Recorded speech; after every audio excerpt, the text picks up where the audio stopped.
Today we are studying experiment on this computerized recirculating type air conditioning test rig.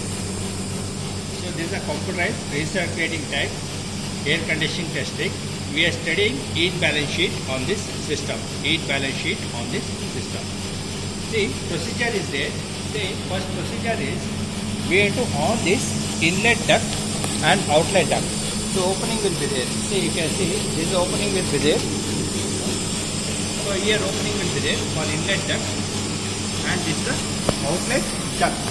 It has been opened and this is intermediate duct or recirculating duct. Here this valve has been closed. This has been closed. So here is the switch is there in order to increase the heat load in the chamber. So this is a switch in order to increase heat load. You can see we can rotate and increase the heat load in the cabin. So here you can see cabin is there. So this is the cabin. So these are heaters are there in order to increase the heat load in the cabin. This is the heater switch there. This is the thermometer switch there, dry bulb temperature. There is also wet bulb dry bulb temperature. This is the operator coil. So this is sucking air inside from the outside to the inside is sucking. And there is outlet duct is there. Air is passing to the outlet. Thermocouple micrometer switch. So here the main important thing is, so in this setup we have to take the pressure readings, compressor pressure readings, suction pressure, discharge pressure, mass flow rate we have to take, and we have to take the temperature corresponding to the evaporator, condenser devices and expansion device. So this is expansion device. Here is expansion device is it. And this is a switch for the compressor. So compressor is already in an on condition and is showing the reading, voltmeter, ammeter readings will be there. So if you come to the instrumentation setup, you can see instrumentation setup is already running. Here is the instrumentation setup. So first instrumentation setup is showing section temperature. So section temperature of the compressor is showing 29.5. Discharge of the compressor temperature is 97.4, which temperature has been increased, and corresponding pressure also been increased. So section pressure is 6.5 bar, discharge pressure is 22 bar. Next, condenser. See, after condenser, so it has been temperature has been reduced 61.1 T3 after condenser. So next is fresh air inlet temperature is there.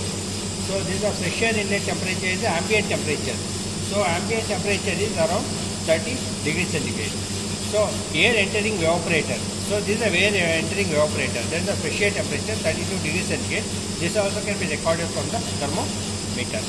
So air leaving evaporator. So after evaporator, the air has been cooled 26.3. Cabinet temperature you can see 24.4 degrees centigrade. Cabinet is cooling. So in this reading, continuously cabinet has to decrease the temperature in the cabinet. Here is you can see power supply to the compressor 1.71 kilowatt. This is the mass flow rate of the refrigerant, liters per hour, 60 liters per hour. Next we have to press here. So we have to press this one and see here you can see readings has been recorded. 4 readings has been taken.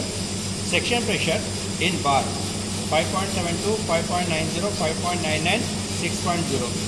Discharge pressure is 20.48, 20.797, 21.31, 21.57.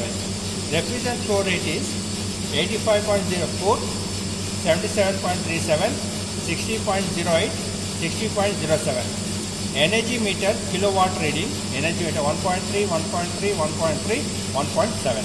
Here the temperature observation tables is there. Here the observation tables is there. Temperature is in degrees centigrade.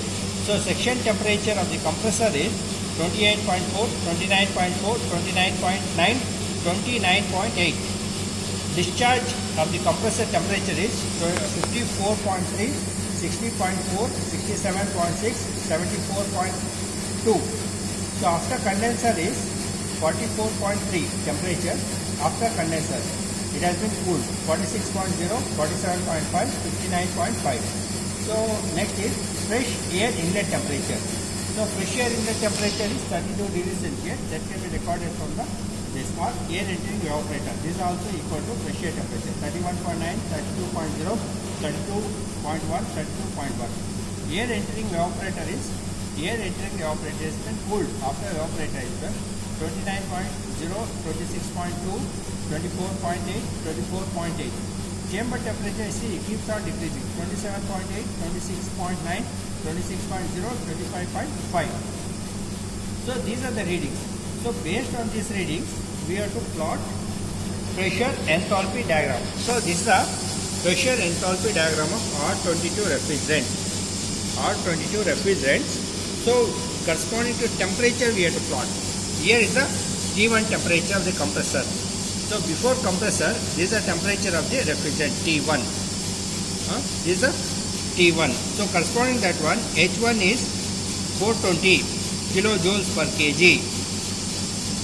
And T2 temperature after compressor, its temperature has been raised. So here it is almost 40 degrees centigrade. This H2 is 460 kilojoules per kg. Next, this is the condenser temperature. Condensation has been occurred at 0.3. So its pressure is 17.55 bar. This we have to plot corresponding to the temperature. 3 point. Next, 3 to 4 is expansion taking place in the capillary tube. Expansion pressure is 5.55 bar. This temperature we have to plot. Corresponding to H3 is 247 kilojoules per kg. This is the H1, H2, H3, H4. So like this, similarly we have to mark for all the readings in the pressure enthalpy diagram for R22 refrigerant. Here some of the equations are there in order to calculate 8 balance sheet. So 8 balance sheet, total heat supplied is equal to total heat rejected plus 8 unaccounted, equation 1. Heat supplied is equal to heat supplied in the compressor is supplying the heat, plus heat added in the evaporator. Evaporator is also adding the heat in the chamber, is equal to M H2 minus H1 plus M H1 minus H4, equation 2, where M is the mass flow rate. So already we know mass flow rate. Heat rejected is equal to heat rejected in the condenser plus heat rejected in the expansion device. Heat rejected condenser and expansion device, heat rejection taking place, is equal to M H2 minus H3 plus M bracket H3 minus H4. Here since H3 is equal to H4, so in the diagram, pressure enthalpy diagram, we can find that H3 is equal to H4. So equation becomes heat rejected is equal to, this cancels, it becomes 0, M bracket H2 minus H3, equation 3. Equation 1 becomes, we are substituting all these in the equation 1. So M H2 minus H1 plus M H1 minus H4 is equal to M H2 minus H3 plus heat unaccounted. That is H2 minus H1 plus H1 minus H4 is equal to H2 minus H3 plus heat unaccounted. We have to substitute all these values, we will get the heat balance sheet for this system.